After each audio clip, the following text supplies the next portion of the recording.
Now, according to global estimates, the global wellness industry reached about $5.6 trillion in 2022. And by 2027, it's tipped to reach and be worth $8.5 trillion. Here in Dubai, where we're filming the podcast today, it's going to represent billions in revenue by 2027. So clearly, more of us are leaning in to our well-being. But what does well-being mean to me and to you? And what's driving that growth in the industry? Well, today on The Mental Space, I'm delighted to be joined by Ayuko Suzuki, who is Director of Spa and Wellness here at the beautiful Madinat Jumeirah.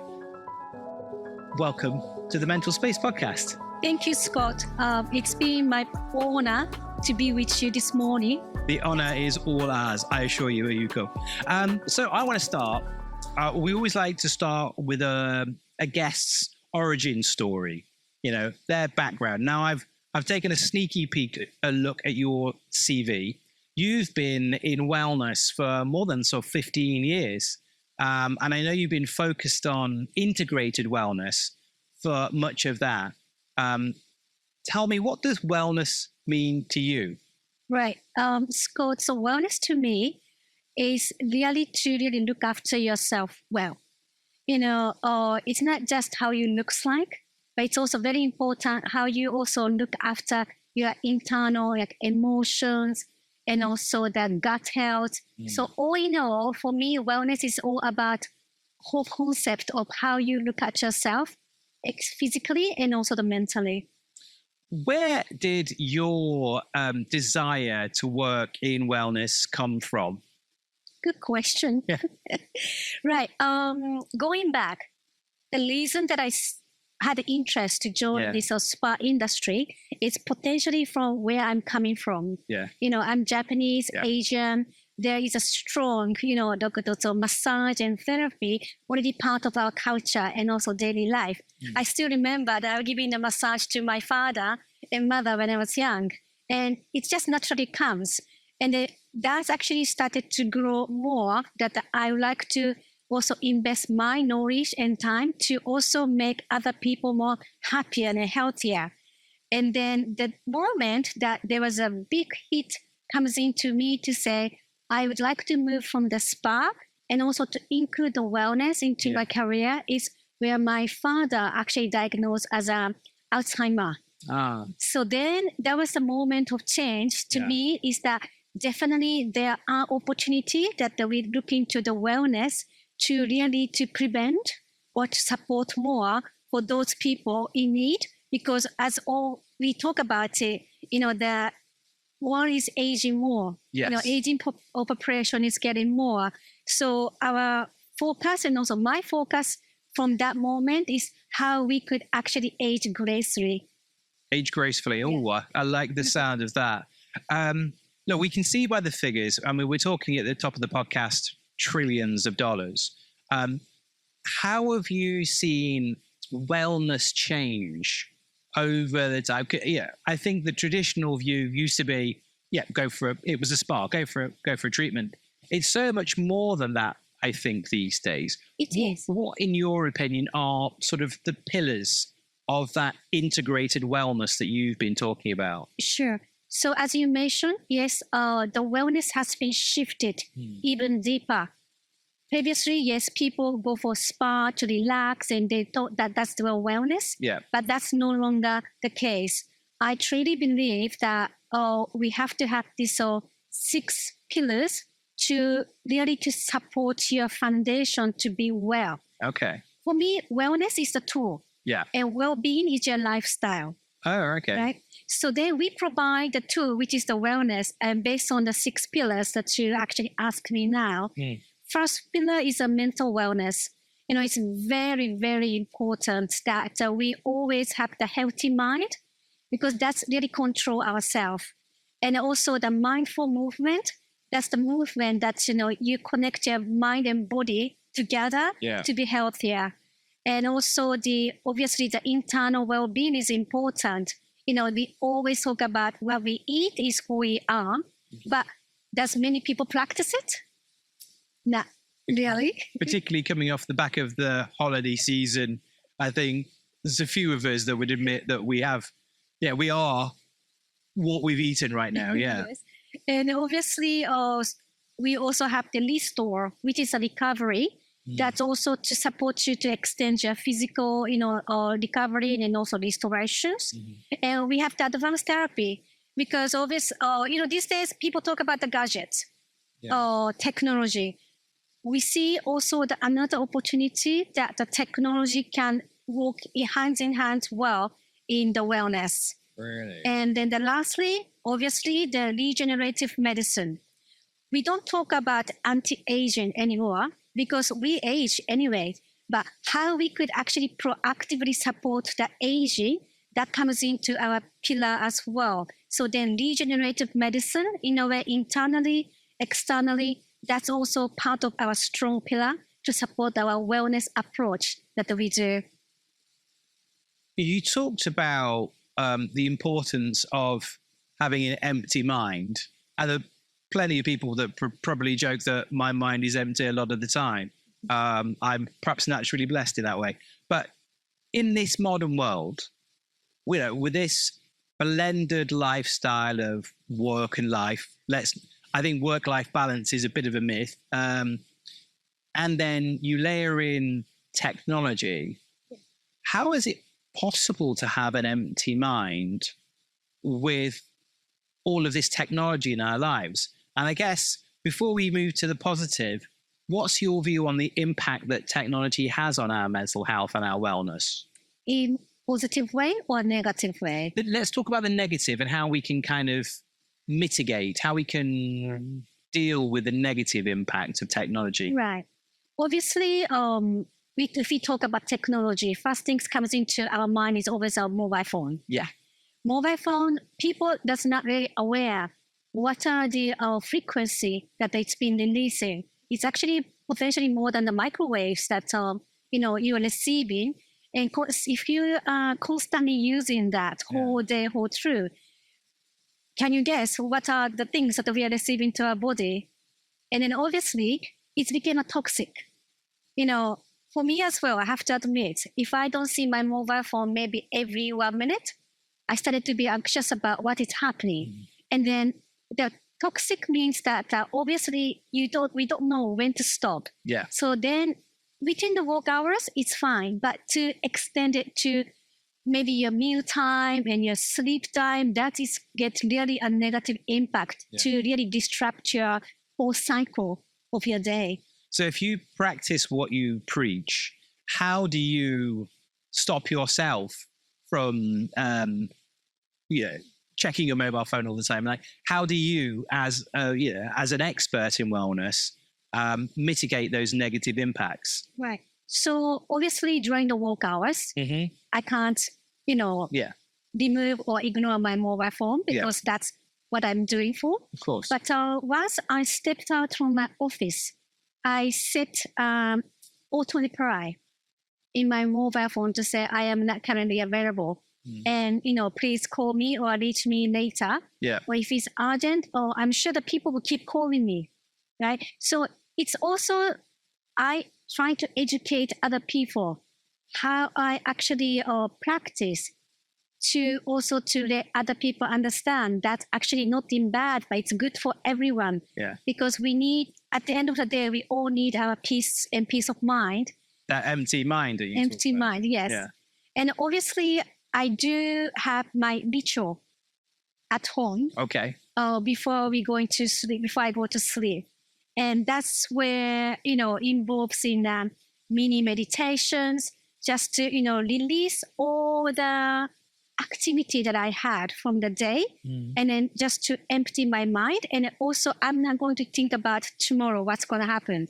Because that's already before I start my ritual. Yeah. So I observe everything before I start my ritual. And then, but in general, I also have a very good sleep because of that empty mind as well. I want to come back onto sleep because there's a growing conversation on sleep. But we've talked about the negative impact of technology. So it's only fair that we talk about the possible positive impact of technology. You've talked in the past, I know, about sort of tech-enabled wellness. What is that then? What are the possibilities of technology in the wellness industry? Right. So technology, in a way, it's a very big demand at the moment in the wellness. So talking about such, let's say, for example, all those wearable, technology devices. Yeah. That's really to give you data and also the result that what you have been participated in terms of the exercise or even though the sleep, even though for the nutrition.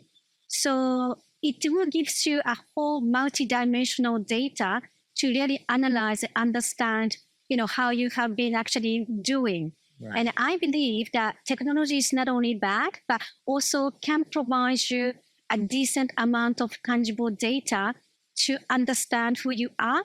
And once you have that data and result, that's going to be an individual drive to, push harder to achieve your goal. And obviously, another useful technology that I started to use, and it became very much popular in 2023. It's with the technology, there is a way to call micro workout and also mini meditations. Okay. So tell me more. Yes, it's actually very easy. Yeah. So it's like, you can do your exercise anywhere, anytime throughout the day by using certain app in your wearable device. So then that became actually very popular through this Generation Z. Yeah. They are trendsetter, isn't it? But then at the same time, I feel that they are also knows what they need to receive as a wellness to maintain them well. So, and then I started to practice that micro workout and also the mini meditation in middle of the day. Okay. Obviously, everyone has a lunch break, I hope. Yeah. Sort of. Yeah, I don't actually take lunch break usually because I do intermittent fasting as well. Okay. But in half an hour of the day, I dedicate it to do micro workout. It doesn't have to be a hard workout. Yeah. I dedicate it to take staircase, 20 minutes up and down. Yeah. And then 10 minutes left for my little meditation time to calm my mind better. And then the productivity in the afternoon will really show the result. There is a lot of science around that. And it is something that perhaps we as individuals forget, but I think also employers often forget that. In terms of productivity, I mean, in my previous role, I sort of banned people sitting at their desk, having lunch at their desk. Yeah. We had an amazing scientist, Dr. Brendan. He was talking from King's College. He was talking about the fact that if we move for 15 minutes and 8 seconds, you will have a positive impact on your mental health. So I think that mini workout, in the middle of the day is something that employees should try and protect and employees should try and encourage. Right. You were talking as well about your ritual at night, before you go to bed, how you're trying to achieve that empty mind. Something that's impacted me a lot has always been that the inability to forget about tomorrow. I've always got things going around in my head. But there is growing research around the importance of sleep for all of us. And that's actually one of the foundations. Give me your view of how important sleep is. And then I'm going to put you to the test and ask you to give some practical advice to our listeners as to how they can have better sleep. Right. So sleep is very important to support ourselves very well. Think about it. You are a car. Okay. Yep. So if we drive our car constantly, non-stop, 24/7, how's that car going to be? It's get the frequent broke down, damage. You probably need to change the spare parts consistently. Yeah. And at the end, it completely gets stopped working. So when I speak about the sleep, this is always the first things I share with the people to say, think about it, you are the car. If you don't rest, physically and mentally, what is cause you is that you eventually burn out. Yeah. And I do understand it's very difficult for some people to empty the mind. But to me, actually having better sleep is to also how you actually train yourself. Let's call that the sleep training. Okay. Yeah. So last year, if you recall as well, the sleep syncing was also one of the very popular trends that people talk about it. Sleep syncing. Yes. Okay, tell me about sleep syncing, just in case our audience, there's some people out there that don't know what sleep syncing is. Right, of course. So the sleep syncing is to really build the habit for you to be able to train your body and mind to identify when and what time is the best time for you to sleep. Okay. So in a way, if you recall, when we are child, our parents actually taught us that. They started to talk to you to say, what time you finish your homework? What time you going to have a bath? What time you going to sleep? What time you going to wake up next morning? So parents taught you already back then. That is for me is kind of like a foundation of the sleep syncing. But as we grow up, obviously we forget about it because we get our life space got faster, responsibilities more. But then we should probably going back to that stage to really remind ourselves what we preached or taught from our parents is actually the treasure of and also the foundation of studying of the wellness. So, putting you to the test, Ayuko, give me some don'ts about sleep and give me some do's about sleep. What should we stop doing and what should we start doing? Don't. Do not look at your mobile phone, PC, laptop, TV screen at least half an hour before you're going to bed. Okay.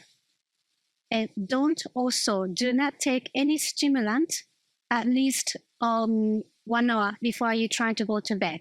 Stimulant, yes, it's caffeine, alcohol, those are the main things. And also, actual fact, it's very interesting. Loud, high beat music, that's also considered as a stimulant. Okay, right. Are you going to sleep? So that's also no. Okay. And obviously also don't is not to take everything with you when you're going to sleep. Means that's where we also have the clearing the mind that comes in. Because if you carry on your normal thoughts and also the laws of, let's say, negativity before you're going to sleep, that's really going to disrupt your sleep. Yeah. Okay, so I understand that. Don't take that in. So if we kind of then flip that to the do, what do I do to not take that into my sleep routine? Sure. So do first things is that obviously it's actually reflection of don't, but obviously do is to put your mobile phone or the devices aside. And secondly, what's important is also your environment. Mm-hmm. So what we always encourage is that you will create your own serene, peaceful environment to sleep. And that's where I highly recommend people started to practice the meditations. Meditation, it sounds very difficult for everyone if you don't practice, but you don't need to actually really to say, I'm meditating. You just need to sit down and close your eyes and just have a peaceful moment, that's all. And then eventually, you will start to understand how you could actually transform your mind, busy mind, to the empty mind. And another important matter is the temperature of your room. Interesting. So temperature actually really reflects to support your quality of sleep. So usually we suggest, and also that has been also scientifically proved, that set the room temperature 21 degree, between 20 to 21 degree in the room temperature, that will provide you the best level of sleep. Okay. Yeah, and that's also being supported by the right linens, like beddings. Yeah. So for instance, if you can go deeper, mattress these days. They have these creative mattresses available. Those technologies embedded in a bed, and it's linked to the app. We're talking about the gadget again. But then when you have the mattress linked to the app, next morning, you can actually understand how was your sleep pattern and how was your quality of sleep. And then that you also can see day by day how is your sleep is. And obviously that creative mattress also control the airflow. So mattress itself also to keep your 20 to 21 degree at the comfort. And obviously to enhance the benefit of this creative mattress, you need to have the right linen, not to block the moistures, but to release the heat from your body. Right. So all in all, I must say the environment is also very important. I'm going shopping for a new mattress now. That's me sold. Okay, so we've talked about technology, the pros and the cons. We've talked about sleep. Another growing conversation around our mental health, and it's something we say at Mentl all the time, which is you're not alone, and that in this world where we've got so much loneliness, that actually we need to build more connections and more meaningful connections. How important is that, in the work that you are doing? How important is that social aspect, that community aspect of wellness? It is very important. I believe that the success of wellness real estate in 2023, that's purely reflect how community is important for people's wellness and well-being. Last year, I believe, and it was the functional, obviously the tangible result was there. The reason that the wellness retreat became so successful is people are looking to be in a community or to live somewhere to achieve their lifestyle with the same minded people. Yeah. So I believe that still continue to grow in 2025.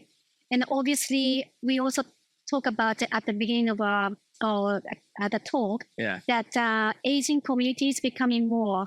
And then those are the people that they're really looking for to really extend their healthy longevity with the same-minded people to support together. And that became very strong, I must say, especially after a few years of, recovery from the pandemic. That longevity is an interesting one, isn't it? When we talk about community, because I've seen the research on the blue zones, the places around the world where people are sort of live the longest, the healthiest, and community and that social aspect is hugely important to longevity. Does that circle back then to your philosophy of trying to help us age gracefully?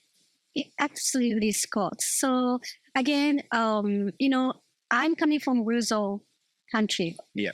Right. And then obviously the community really to support you well. So let's say, for example, all rural communities, it's all their concept is live well, eat well, sleep well. And then it's not like, what they have to do, but that's naturally they have been doing as part of their culture. And I believe that if we enhance all those what the rural community is practicing, that I'm sure will be a good support and also the opportunity for rest of the people and potential areas of the country to be also extend their lifestyle span, maybe 5 years, 8 years longer. Who doesn't want to live 5 or 8 years longer? You've been very generous with your time. I just want to ask kind of like one or two more questions.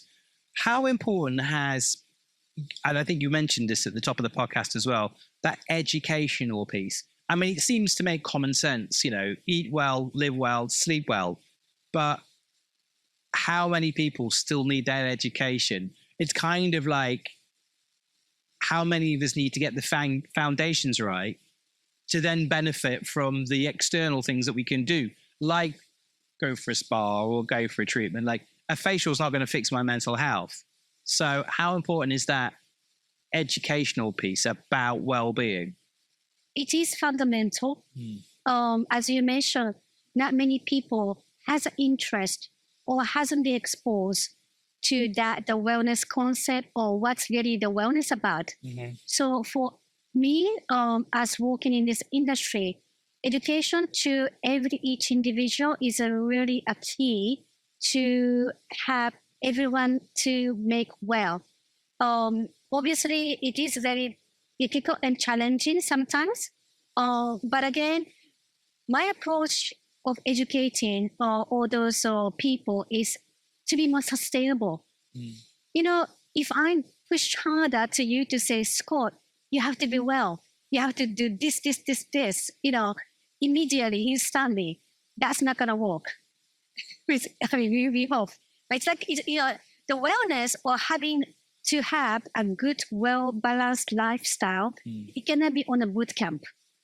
For me, it has to be sustainable. So for our approach of educating people is that it is okay to have the gradual step to go towards to your goal, or to say, okay, you know, in 3 months' time, I want to be like this. 6 months' time, I want to be like this. So that approach will really to assist and help the people not to be so worried about what they need to do so fast and instantly. Last question, and I'm going to kind of frame it in the world of work. What are the benefits? You know, we're in a very ambitious part of the world. There's a lot of success in this part of the world. We've got entrepreneurs who are creating businesses. We've got, you know, high flying executives.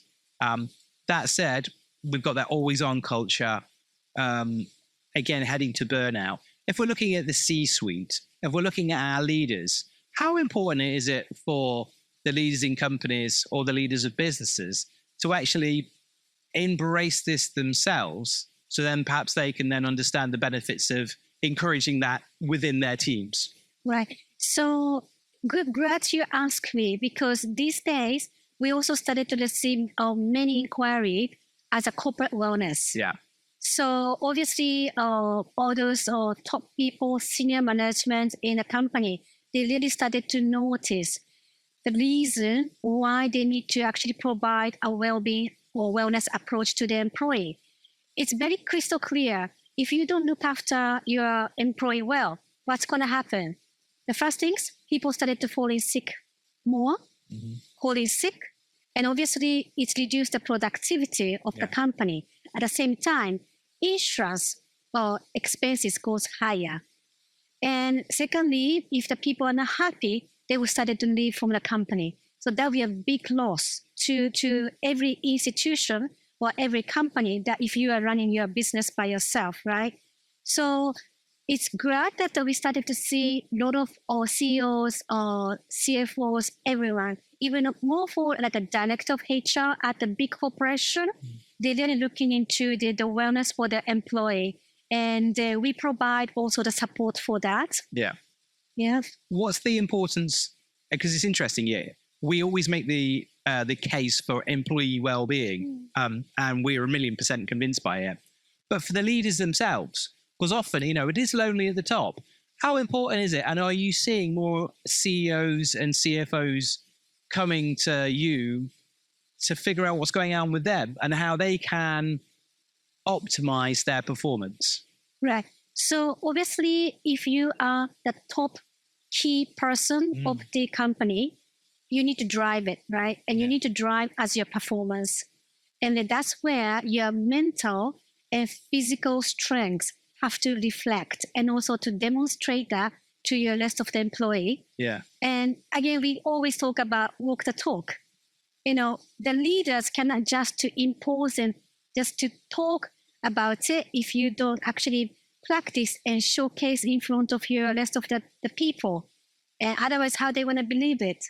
And to me, demonstrating the wellness and also the well-being is do it together. So for instance, it's funny, like back in my country, Japan, every morning we all do the stretching together at 7 o'clock in the morning. Like everyone is on either the rooftop or on the lawn, and then we do just a 15 minutes of stretch together. But that's really to also, to create the awareness of, the how to stay well, and at the same time doing together community. That covers all in all. That feels like a mic drop moment.